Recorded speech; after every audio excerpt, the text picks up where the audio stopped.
So March 24th, 1989. I think most of us remember that day. I don't have time for that, I said. Well, of course, I didn't know that it was going to take over my life. And all of us here in Cordova, we all wanted to do something to help. Something. And so we all ended up doing two jobs, our own job and volunteering our time to do other amazing things. We accomplished so much in that year because we were so pushed by adrenaline. It was a beautiful spring and summer. The sun was out, the sun was shining, and 50 miles away from us, the ocean was covered in black goo. Animals were dying, sea otters and seabirds and whales and fish. And we all got PTSD just from seeing the animals dying. What we didn't realize right then was that the fishing was dying too. It would take us like 20 years before the fish really came back in Prince William Sound. In the time between then, we depended on the Copper River, the system, those fish, to keep us going, to keep our town going. After the spill, they declared our town 95% dependent on fishing. One of the messages that I heard from the oil spill was that we are all part of the problem. We all use oil. And all of us are needed to help. We can be part of the solution, one choice at a time. Walking or driving. Lights on or off when we leave the room. A neighborhood ball game or watching TV. Contribution to the Salvation Army or the Episcopal Relief and Development Fund, or more stuff for us. A 2-minute or a 15-minute shower. It takes oil to run the hot water heaters, to heat factories, to make the products we see in the stores, to transport them to stores. Get your family together and investigate what you can do. Live more simply.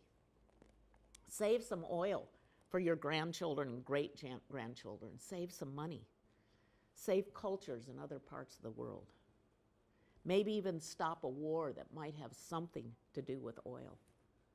Vote. The generations to come will thank you. Another message that came from the oil spill was that alcohol and drugs, I might add, wreak havoc in our lives. I'm sure the crew of the Exxon Valdez, if they could do it over, they wouldn't have gone to that bar. They would have paid attention. They had a 10-mile wide channel that they could run that tanker in. And instead, they ran it aground. It was such a sign of the times, a drunken captain running a tanker on a rock on Good Friday. We can work harder on sobriety. Our bishop has called us this year to work on recovery, to try so hard to reach out and promote sobriety. So many of our biblical heroes, like Abraham that we heard about today, they had a vision. And my vision is that here at St. George's, we will be like the great cloud of witnesses that wanted to do something to help this world, to help the earth. They wanted to do this, and they built this church. And we are charged with carrying this on and being a part of keeping our earth and our world healthy and whole and strong. We want to be like all those young people around the world that talked about climate change. Yeah. And talked about how we can reach out to everyone and try to stop global warming.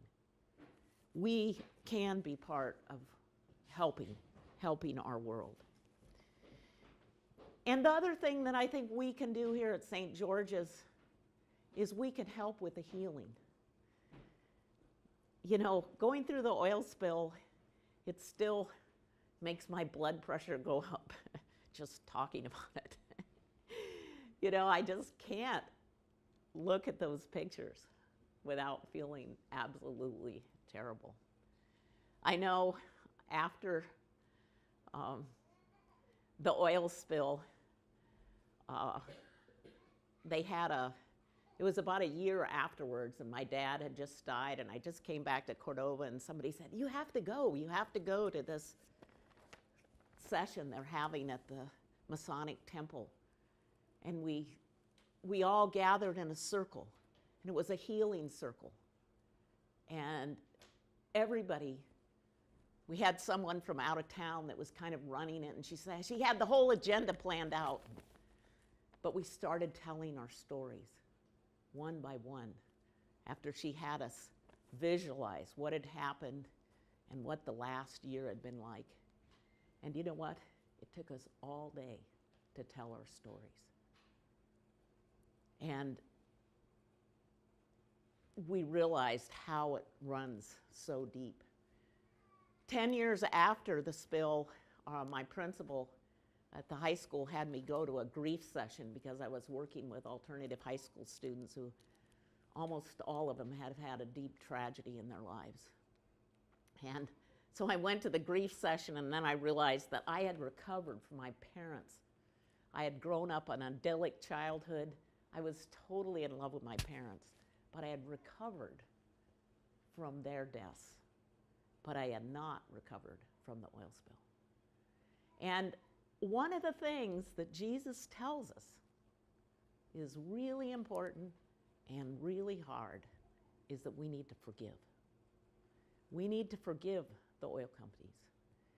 We need to work together with them to build a better world, a world that depends on renewable resources, a world that works to help each other, a world that brings peace to the world and love and joy, a world that people can pray in peace to whoever their God is. We are part of that solution, and I'm looking forward to the coming years and to seeing what Jesus, what God has in mind for us, and how he can guide us to help the world and to grow and love and live in this beautiful world that he has given us. A world that we will pass down proudly to our kids and our grandkids and the generations to come. Amen.